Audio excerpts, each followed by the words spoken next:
이런 얘기가 있어요. 제가 어려서부터 아주 인상 깊게 들었던 이야기인데, 사설 비행기에 이렇게 몇 사람이 탑승하고 어디론가 가고 있었다고 합니다. 탑승한 사람은요, 조종사, 스튜어디스, 정치인, 어린이 였다고 합니다. 이 네 사람이 함께 비행기를 타고 그 작은 비행기겠죠. 왕 날아가고 있는데 갑자기 비행기에서 쾅 하면서 비행기가 갑자기 고도가 막 떨어지기 시작하더라는 거죠. 사람들이 놀란 가슴을 진정시킬 새도 없이 기장이 그 조종실에서 벌컥 나오더니, 여러분, 비행기가 추락하고 있습니다. 죄송합니다. 이 비행기에는 낙하산이 3개밖에 없습니다. 얼른 탈출하세요. 이러고 낙하산을 하나 가지고 뛰어내려 버렸습니다.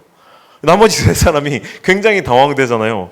막 당황돼서 우왕좌왕하는 와중에 곧바로 자리에서 일어난 정치인이 어린이의 손에서 가방을 탁 낚아채면서 이렇게 얘기를 했다는 거죠. 너 내가 누군지 아니? 내가 없으면 말이야 이 세상이 돌아가질 않아. 나 이 세상에 정말 중요한 사람이야. 미안하지만 내가 먼저 가서 이 세상을 위해서 좀 생존해야겠다. 이러고서 훅 뛰어내렸다는 거죠. 그러니까 이제 비행기는 계속 떨어지고 있고 딱 둘이 남았지 않습니까? 예쁜 스튜어디스 누나와 어린이가 딱 남았는데, 이 스튜어디스 누나가 강인한 직업정신으로, 얘야, 일이 이렇게 돼서 미안하다. 하지만 너는 꿈나무니까 꼭 살아야 돼. 이러면서 아이의 손에 낙하산을 딱 쥐어줬다는 거죠. 그러니까 이 아이가 해맑게 웃으면서, 누나 괜찮아요. 아까 정치인 아저씨가 제 책가방 뺏어가지고 뛰셨어요. 이렇게 하셨다는 거죠. 그래서 둘 다 이렇게 행복하게 살아남았다라 그러는 이야기를 어린 시절에 제가 우스갯소리로 듣고 엄청 깔깔 웃었던 그런 기억이 있거든요. 이 정치인 아저씨가 뭐라고 했습니까? 야, 너 내가 누군지 아냐? 내가 이만한 사람이야. 내가 이렇게 중요한 사람이어서 나는 반드시 살아야 돼. 이렇게 얘기하면서 자기가 살아야 되는 이유를, 정당성을 가지고서 이렇게 뛰어내렸지 않습니까? 우리가 갖고 있는, 특히 한국인들이 갖고 있는 주인공 의식이라는 게 있다고 합니다. 인지심리학자들이 한국 사람들을 놓고서 연구한 결과를 가지고서 쫙 보니까 그 중에 아주 중요한 키워드로 주인공 의식이라는 게 딱 등장했다는 거죠.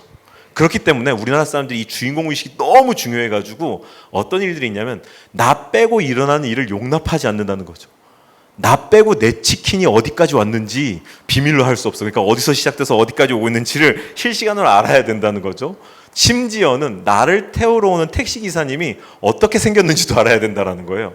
그게 이 심리학적으로 풀어서 보니까 주인공의식, 한국인이 가지고 있는 독특한 주인공의식에서 기인한 것이다. 실제로 인지심리학자들이 연구한 결과에 이렇게 나왔다고 합니다. 그렇다면 우리가 우리 스스로를 돌아볼 때에도 분쟁이 생길 때 내가 누군지, 내가 어떤 사람인데라고 하는 이런 주인공의식을 갖고 있는 걸 돌아볼 수 있지 않을까라는 생각을 해봅니다. 네, 우리는요 정말로요 주인공의식을 가지고서 살아가고 있는 사람들입니다. 그래서 성경의 이야기를 읽을 때도요 우리 스스로를 이 이야기의 주인공인 요셉에 대입시키기를 마다 않습니다.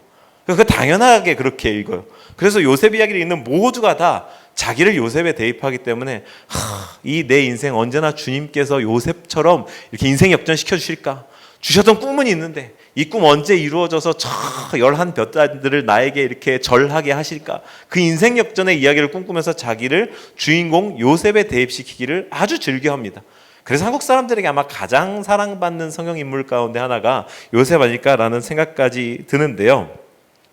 그런데 만약에 내가, 당신이, 우리가 요셉이 아니라면, 그러니까 우리가 주인공이 아니라면 이야기가 어찌 되는 걸까요?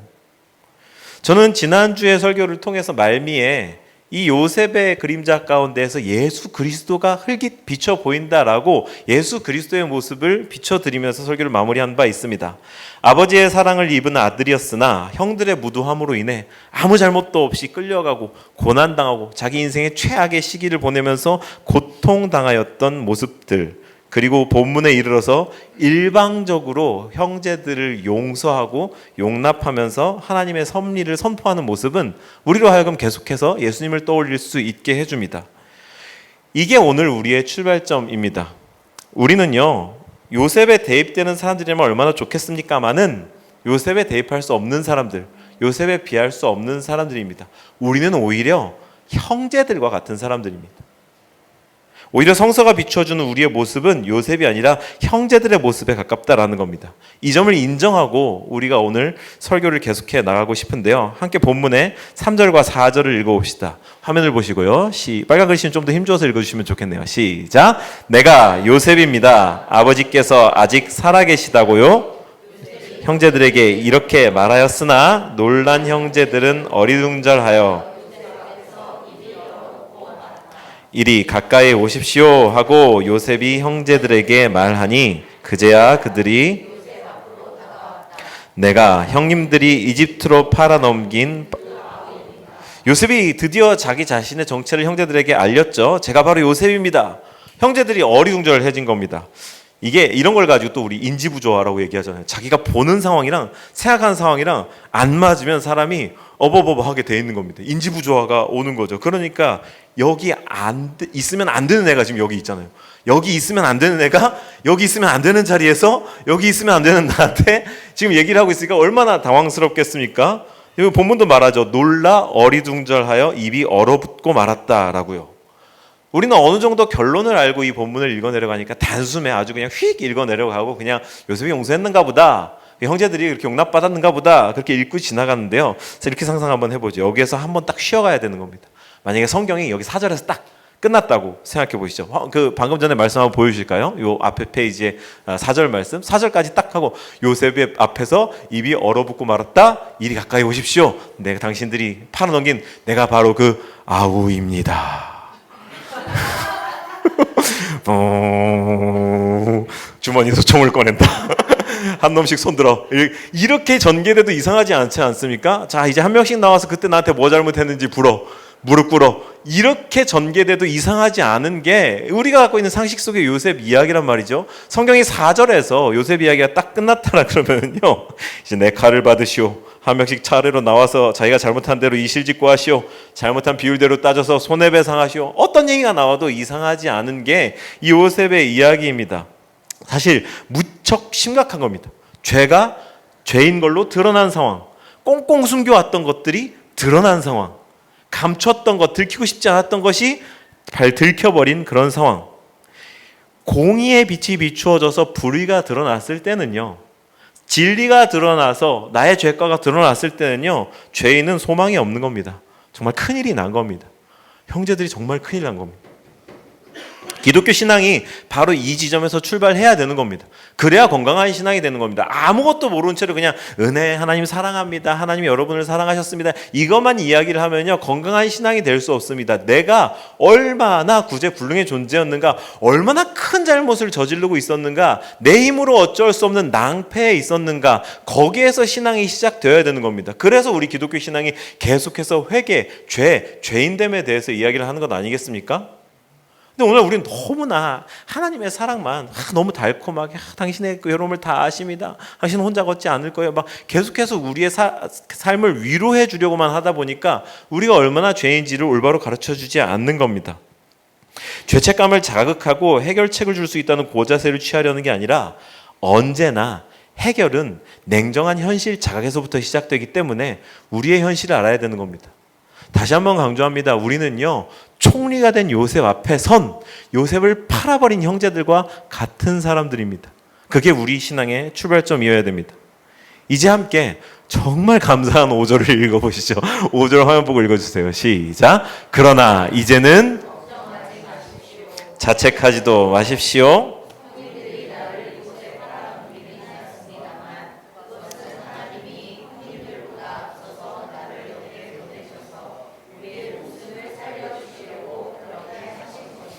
제가 이미 이전에 로마서를 설교하면서 반가운 그러나라는 표현을 인용했기 때문에 여기도 이 그러나에다가 반가운 그러나입니다 말씀드리고 싶은데 이 효과가 좀 떨어질 것 같아요. 그걸 쓸 수는 없지만 우리가 많이 들어본 거죠. 그러나라고 하는 접속사, 앞과 뒤에 문장이 확 반전되는, 앞과 반대되는 내용이 뒤에 올 때 쓰는 접속사 아니겠습니까? 그러나 이제는 낭패되어진 형제들, 그냥 요셉한테 죽어도 할 말 없는 그 형제들 앞에 요셉이 너무나 반가운 얘기를 꺼내는 겁니다. 응당 지불해야 될 대가에 대해서 말하지 않고 다른 이야기를 하는 겁니다. 그러나 이제는 걱정하지 마십시오.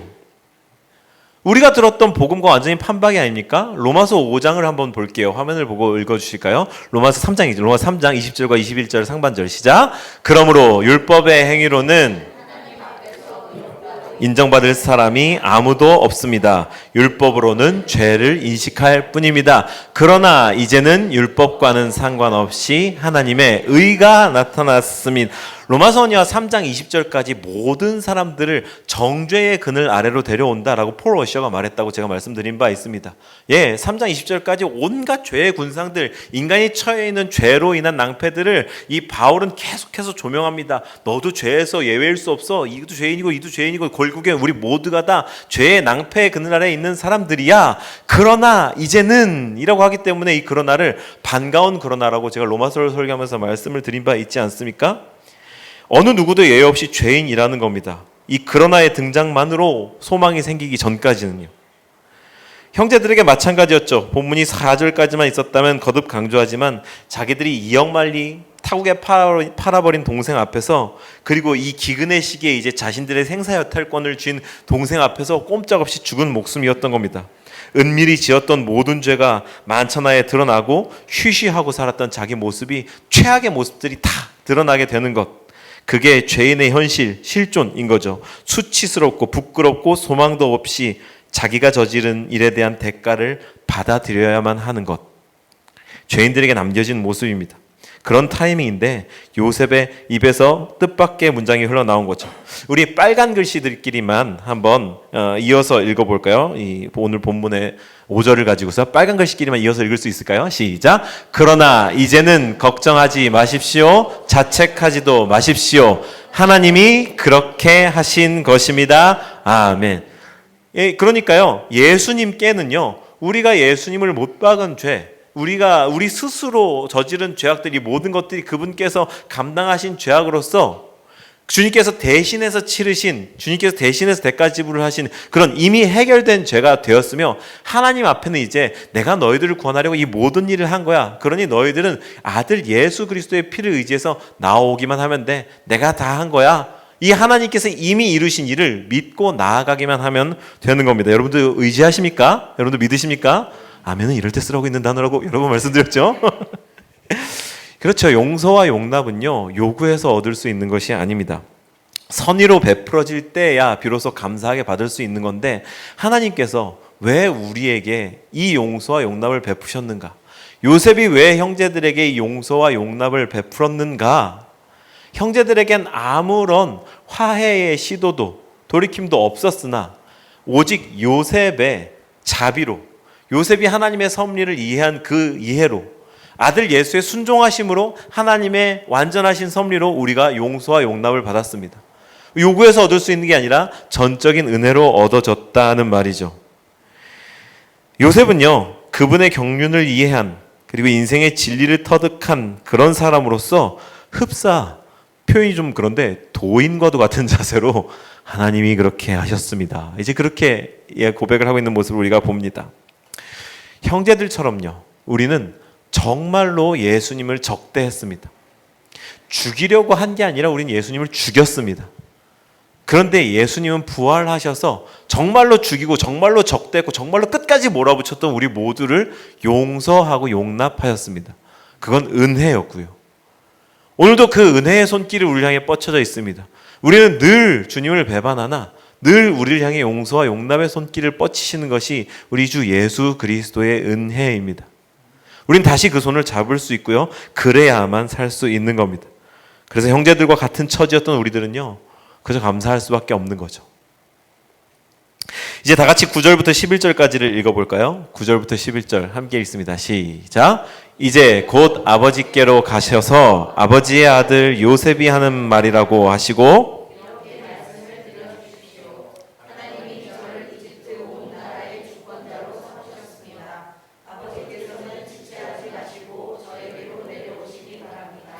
아버지께서는 고센 지역에 사시면서 가까이 계실 수 있습니다.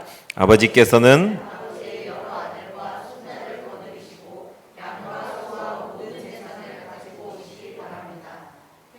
아직 5해나 더 계속됩니다. 아버지와 아버지의 집안과 아버지께 딸린 모든 하고 여쭈십시오. 놀랍게도 다 읽지 않았지만 4절부터 13절까지 이 10절의 말씀이 요셉의 한 번의 멘트, 한숨의 한 멘트이거든요. 요셉이 쭉 얘기를 하고 있는 겁니다. 그 중에서 우리가 9절부터 11절만 읽었는데요. 이 대사 안에 아주 중요한 비밀이 담겨져 있는데 그건 바로 이 화해한 형제들에게 새로운 미션이 부여됐다는 겁니다. 새로운 숙제가 생겼다라는 겁니다. 요셉은 이 형제들에게 형님, 이제 아버지에게 오늘 제목처럼 이렇게 말씀을 좀 드려주십시오 라고 하면서 자기가 전해야 할 그 말들을 형제들의 입속에 넣어줍니다. 그것은 바로 아들 요셉이 살아있으니까 이제 고센 땅에 오셔서 이집트 땅에 오셔서 나와 함께 사시죠 라고 하는 초청이었습니다. 아버지 요셉을 모시고 오는 게 뭐 그리 대수일까 싶기도 하고 실제로 야곱과 함께 이 형제들이 다시 이집트로 돌아오는 그 여정은 그다지 자세히 묘사되지 않습니다만 생각해 보면은요, 형제들에게, 형제와 같은 우리들에게 이 여정은 대단히 큰 용기가 필요한 여정이었음을 우리가 알 수 있습니다. 야곱이 살아있는 요셉을 만나면 어떻게 됩니까? 여태껏 자기들이 했던 거짓말에 대해서 대가를 치르든가 그게 드러나가지고 또 한 번 민망함을 당하면서 정말 또 한 번 죽일 죄인이 돼야 되는 겁니다. 아버지 야곱에게. 그러니 형제들에게는 아버지 야곱을 만나러 돌아가면서 또 고민이 생기는 거죠. 그런데 그 과정에 대해서는 성경이 그다지 중요하게 이야기하지도 않을 뿐더러 비춰 보여주지도 않고 그냥 형제들과 야곱이 그냥 다시 돌아오는 것처럼 이렇게 이야기를 합니다. 왜 그런 걸까요? 그 과정이 중요하지 않기 때문인 걸까요? 아니요. 이미 용서했다는 겁니다. 요셉이 이미 용서했기 때문에 더 이상은 그런 것들이 문제가 되지 않는다. 그리고 이미 용서받은 사람들이기 때문에 더 이상 그런 일련의 과정들이 아무런 영향을 끼칠 수 없다. 그들이 얼마나 형편없는 짓을 저질렀었는지, 얼마나 감추고 사느라 또 죄인으로 살았었는지, 어떤 인간이었는지, 얼마나 아버지를 기만하고 속여왔고 거짓말쟁이였는지, 또 그 대가를 치러야 하는지 그것에 성경이 관심이 없다라는 겁니다. 얼마나 형편없는 과거를 가졌었는지 더 이상 성경의 관심사가 아닌 겁니다. 성경의 요셉의 관심사는요, 지금부터 함께 해나갈 일에 있었습니다. 아버지를 함께 모시고 올라오는 것, 아버지와 함께 고센 땅에 돌아와서 살아가는 것. 오히려 요셉은요, 야곱을 모시러 가나안으로 향해 돌아가는 그 형제들이 뒤통수 해도 되고 24절에 이렇게 말하거든요. 가시는 길에 서로들 탓하지 마십시오.